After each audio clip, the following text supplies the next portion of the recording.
வணக்கம். இன்றைக்கி நம்ம பாலாக் கீரை பருப்பும் போட்டு கடைஞ்சி கருவாடு வறுவலும் பார்க்கலான்னு இருக்கோம். அதுக்கு தேவையான பொருட்கள்லாம் இங்கே நான் வச்சுருக்கேன். பாலாக் ஒரு கட்டு எடுத்து வச்சுருக்கிறேன். ஒரு கப் துவரம் பருப்பு, 4-5 பச்சை மிளகாய் எடுத்து வச்சுருக்கிறேன்.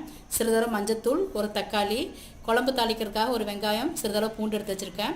கொஞ்சம் கருவாடு வறுக்கிறதுக்கு எடுத்து வச்சுருக்கேன். இப்போ நம்ம பருப்பை வேக போட்டுக்கலாம் வாங்க. பாருங்கள், பருப்பு வேக அளவுக்கு தண்ணி எடுத்தாச்சு. இப்போ நான் பருப்பு கழுவிட்டு இதோட சேர்த்திக்கிறேன். நான் பச்சை மிளகாவும் பருப்பும் போட்டிருக்கேன்.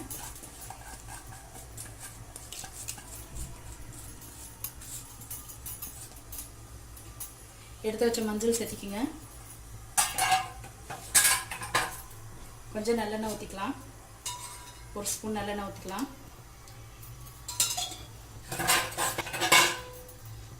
தக்காளியை கீறி போட்டுக்குங்க. இப்போ மூடி போட்டு ஒரு 3 விசில் வேக வச்சுக்கலாம். பாருங்க, ஆறிடுச்சு. வெயிட் எடுத்துட்டு பருப்பு நல்லா வந்துருச்சு. இப்போ நான் இந்த பாலாக் நறுக்கி எடுத்து வச்சிருக்கிறேன். அப்போ இதில் போட்டுக்கலாம். நம்ம பாருங்க, பாலாக்கில் போட்டுட்டேன் நான். இப்போ ஒரு குக்கரில் வச்சுட்டு ஒரு விசில் விட்டால் போதும். நான் குக்கர் முடிக்க திரும்ப. பாருங்க, ஆறிடுச்சு. வெயிட் எடுத்துக்கலாம். பாருங்கள், நல்லா வந்துருச்சு. இப்போ நம்ம மத்து போட்டு இதை நல்லா கடைஞ்சிக்கலாம். பாருங்கள், கடைஞ்சிக்கிறேன் நல்லா. பாருங்கள், நல்லா மத்து போட்டு கடைஞ்சிட்டேன் நான். இப்போ தேவையான அளவு நான் உப்பு சேர்த்துக்கிறேன் நான். இப்போ அடுப்பில் சிம்மில் வச்சுருக்கேன். இப்போ நம்ம தாளித்து கொட்டிக்கலாம். தாளிக்கு தேவையான எண்ணெய் ஊற்றிக்கிறேன் நான். இங்கே எண்ணெய் நல்லா காஞ்சிருச்சு. இப்போ கடுகு சேர்த்திக்கிங்க.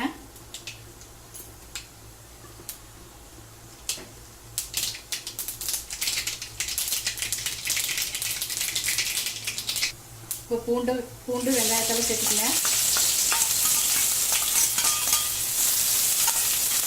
இந்த சமயத்தில் ஒரு ஸ்பூன் சீரகம் சேர்த்துக்கங்க.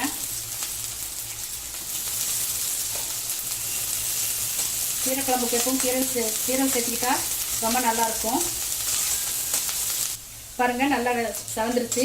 இப்போ நம்ம அந்த குழம்போட சேர்த்துக்கலாம்.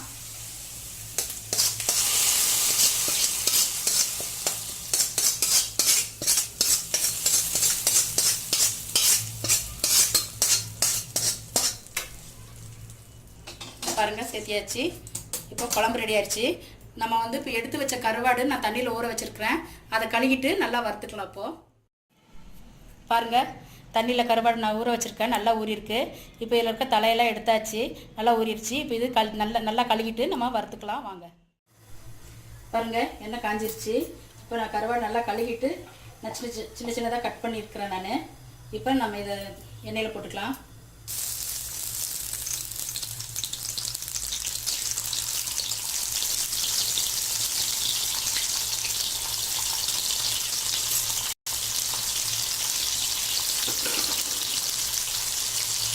பாருங்கள், கருவாடு நல்லா ஃப்ரை ஆயிடுச்சு.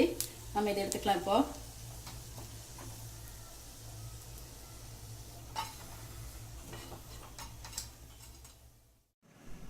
பாருங்கள், கீரை குழம்பு ரெடி ஆயிடுச்சு. குச்சி கருவாடை வறுத்து வச்சுருக்கேன். கீரை எந்த வகையிலும் சேர்த்திக்கலாம், உடம்புக்கு ரொம்ப நல்லது. இதை நீங்கள் வீட்டில் செஞ்சு பாருங்கள். செஞ்சு பார்த்துட்டு கமெண்ட்ஸ் போடுங்க, சப்ஸ்கிரைப் பண்ணுங்கள். இனி வரும் புது ரெசிபிலாம் தெரிஞ்சுக்கணுன்னா பக்கத்தில் இருக்க நோட்டிஃபிகேஷன் பெல் கிளிக் பண்ணுங்கள். நன்றி, வணக்கம்.